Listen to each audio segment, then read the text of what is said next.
யாரையும் நம்பி திமுக இல்லை, தனித்தே போட்டியிடுவோம், முடிவெடுங்கள் தலைவரே அப்படின்னு திருவாரூரில் நடைபெற்ற ஒரு திருமண விழாவில் திமுக துணை பொதுச் செயலாளர் ராசா தெரிவித்த இந்த கருத்துக்கு தனித்து போட்டியிடுவது குறித்து பரிசீலிப்போம் அப்படின்னு பதில் சொல்லி இருக்காரு திமுக தலைவர் மு.க. ஸ்டாலின்.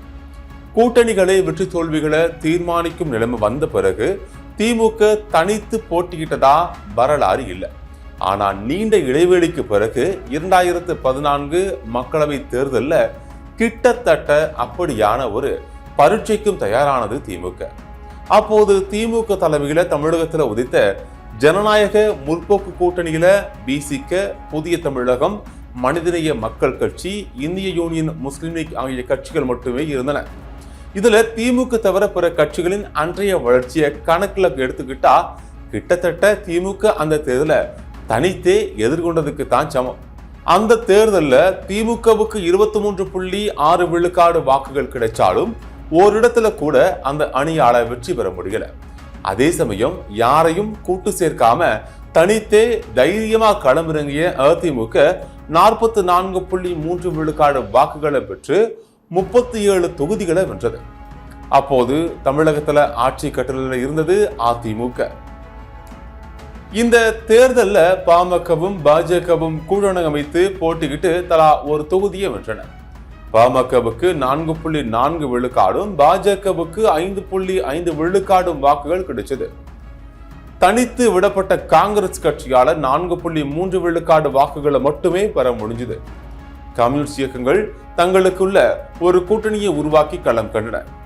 அதன்படி சிபிஎம் 9 இடங்களையும் சிபிஐ 8 இடங்களையும் போட்டிக்கிட்டு தலா 0.5 விழுக்காடு வாக்குகளை பெற்றது. தனித்து போட்டி என்ற முடிவை அன்றைக்கு திமுக தலைமை எடுத்தது. ஆனா இப்போது தொண்டர்களே திமுகவை அந்த நிலைக்கு தள்ளி கொண்டிருக்காங்க. திமுக தோல்வி குறித்து கள ஆய்வு செய்வதற்காக சென்ற குழுவினரிடம் கூட்டணி கட்சிகள் தரப்புல இருந்து நமக்கு எந்த ஒரு ஒத்துழைப்பும் இல்லை, நம்மால வெற்றி பெற்றவர்கள் இப்போது நன்றி மறந்துட்டு ஏதேதோ பேசுவதை கேட்கும் போது நெஞ்சு கொதிக்குது, இனிமேல் நமக்கு எந்த கூட்டணியும் வேண்டாம், தனித்தே தேர்தலை சந்திப்போம் அப்படிங்கிற ரீதியில தங்களது ஆதங்கத்தை கொட்டி இருக்காங்க கீழ்மட்ட நிர்வாகிகள். இதையும் உள்வாங்கி இருப்பதாலேயே தனித்து போட்டியிடுவது குறித்து பரிசீலிப்போம் அப்படின்னு ஸ்டாலின் பொது வெளியில பேசியிருக்காரு. ஆளும் கட்சியால அனைவரையும் திருப்திப்படுத்திவிட முடியாது என்பது அண்ணாவே சொன்னது. எனவே என்னதான் தேவைக்கு தலைகீழாக நின்னாலும் ஆட்சிக்கு எதிரான அலை என்பது இயல்பாகவே 10 விழுக்காடு வந்துடும். அது அதிகாரத்தில் இருக்கும் அனைத்து கட்சிகளுக்குமே பொருந்தும். 2014 திமுக தனித்து நின்ற போது ஜெயலலிதா என்ற ஆளுமை இருந்துச்சு. ஆனா இப்போது ஜெயலலிதா இல்லாத அதிமுக சிதறி கிடக்குது. அப்படியே அவர்கள் மீண்டும் வந்தாலும் பாஜகவுடன் கை கோர்த்து களத்துக்கு வருவாங்க. இப்போது தங்களுக்கு ஆதரிக்கிறவர்களுடன் சேர்ந்து விஜய் களத்துக்கு வருவார். அப்படியான சூழல்ல மக்களவை தேர்தலில் திமுக தனித்து நின்றா 25 முதல் 78 விழுக்காடு வாக்குகளை எடுக்கும் என்பது கணிப்பு. அந்த அளவுக்கு வாக்குகளை பெற்றாலே 75 விழுக்காடு இடங்களை கைப்பற்றி விட முடியும். அந்த வெற்றியை வைத்து அடுத்த சட்டமன்ற தேர்தலுக்கும் திமுக தன்னை தயார்படுத்திக் கொள்ளும் அப்படிங்கிறாங்க. திமுகவின் இன்னொரு தரப்பினரோ தனித்து போட்டி என்பதெல்லாம் இனி வரும் காலத்துக்கு சரிபட்டு வராது. அதே சமயம் விஜய்க்கு ஆதரவு தெரிவிக்க போன பிசிக மற்றும் கம்யூனிஸ்ட் தோழர்களுக்கு இப்போது அந்த அணி கசக்க ஆரம்பிச்சிருக்குது.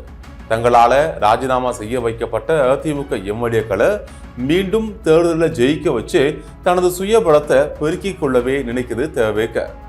அப்படியான நிலை வந்தா பிசிக மற்றும் தோழர்களின் தயவு அந்த கட்சிக்கு தேவை இருக்காது. அதை புரிந்து கொண்டுதான் முதல்வர் விஜய் ஸ்டாலினின் விரோத நடவடிக்கைகளை அந்த கட்சிகள் கண்டிக்க ஆரம்பிச்சிருக்கிறாங்க. இது உரசலா மாறும் பட்சத்துல அந்த கட்சிகள் மீண்டும் திமுக பக்கம் வரலாம்.